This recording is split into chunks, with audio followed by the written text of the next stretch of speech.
Now, I'm not going to lie. There's going to be a large section of our audience that are really, really excited for this. And there's also going to be a large section of our audience that really, really hate this.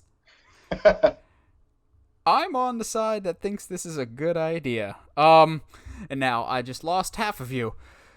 So Robert Rodriguez recently just came back on everybody's radar after that amazing Boba Fett episode of The Mandalorian. But for us 90s babies, he'll always be the guy that did Spy Kids. And then you grow up realizing he did Machete and a whole bunch of adult movies. Yeah. But Robert Rodriguez is like the king of action. And the entire Spy Kids trilogy is amazing. No, we do not count Spy Kids 4 with Joel McHale. That didn't happen. We don't acknowledge that.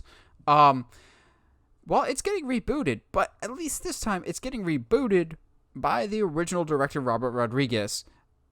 This is all because of that Netflix movie that did well recently with The Mandalorian. The Shark Boy and Lava Girl revisited all those years later. I think that's the only reason Spy Kids is coming back.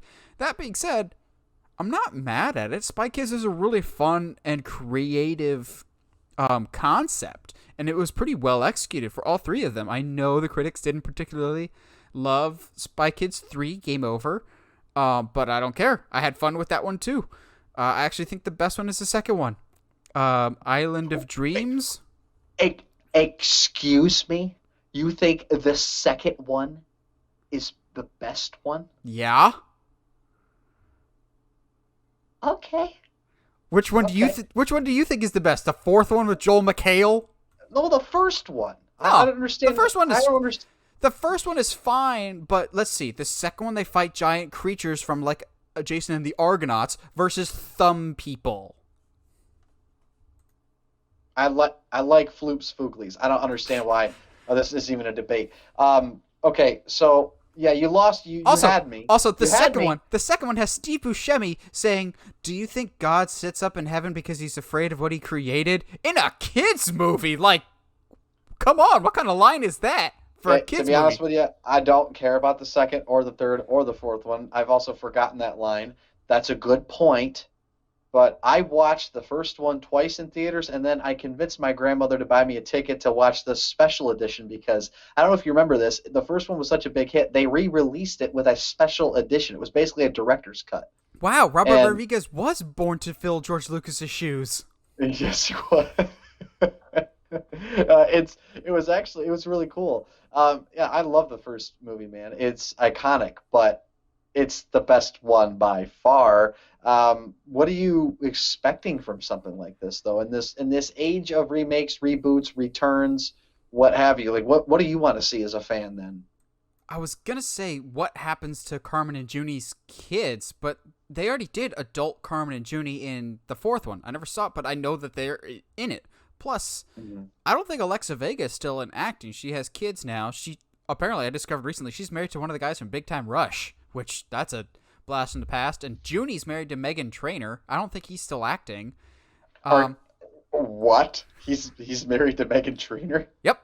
Also, because I have to tie it into Halloween somehow, Junie is in the Halloween remake from 2007 by Rob Zombie. He's the first person that gets killed by Michael Myers, and it's kind of gratifying because he's a dick in that movie. Which, that's a whole other side tangent there, but I would say make it about their kids, but they've already treaded that route. Plus, I don't think those people are acting anymore. So maybe do some other family? Also, the big thing with Spy Kids, and I'm sure it will continue, is how many famous people they get to be in these movies. You've got Carla Gugino as the mom, Antonio Banderas as the dad, Machete, I'm sure he's got a name. I just call him Machete. You've got Cheech Marin, especially the third one. You had Sylvester Stallone. You had Steve Buscemi in the second one. You had Bill Paxton at one point. And I'm sure that'll continue. Getting back to what I would want to see, I don't know, just some other family, maybe? There's just a lot of interesting possibilities. Maybe something with the head of the OSS has kids that want to become agents, but they're like, no, we know what the world is like. And they go on a mission without their parents' permission or something, so the parents have to go rescue the kids this time instead of the kids having to rescue the parents. Spitballing off the top of my head. I mean, I think that's yeah.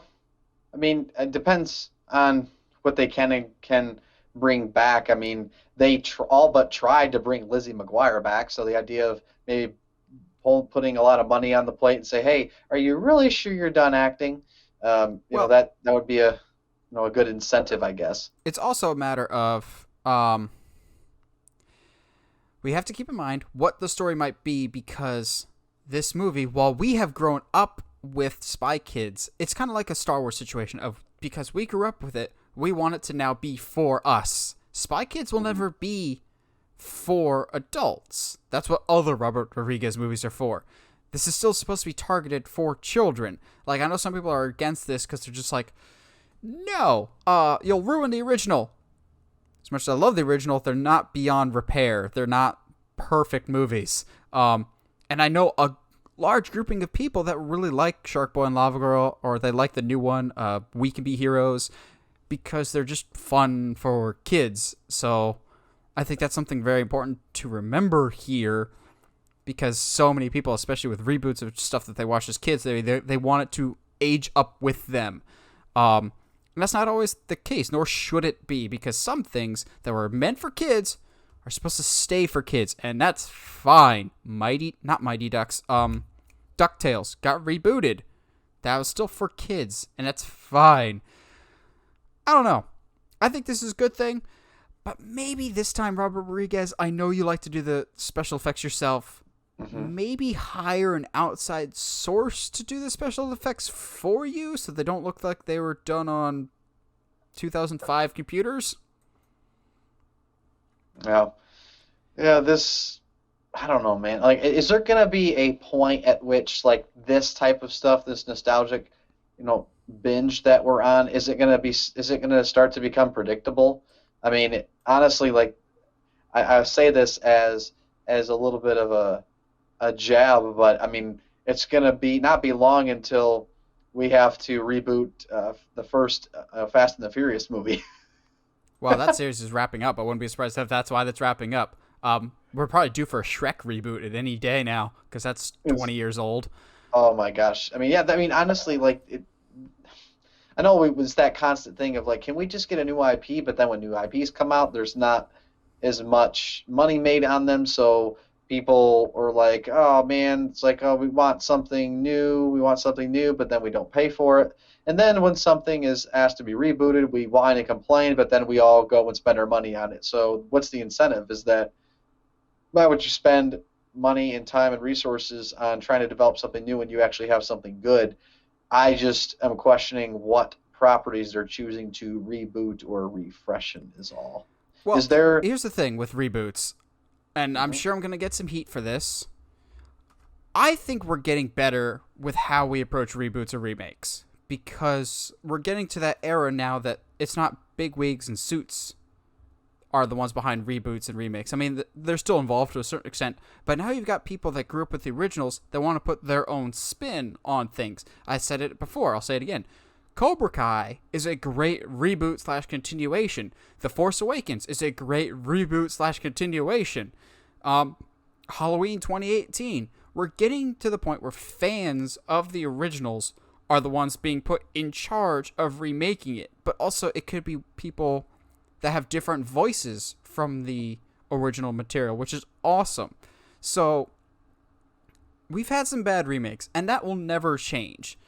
But remakes are nothing new, and remakes are not going away because there's money to be made there.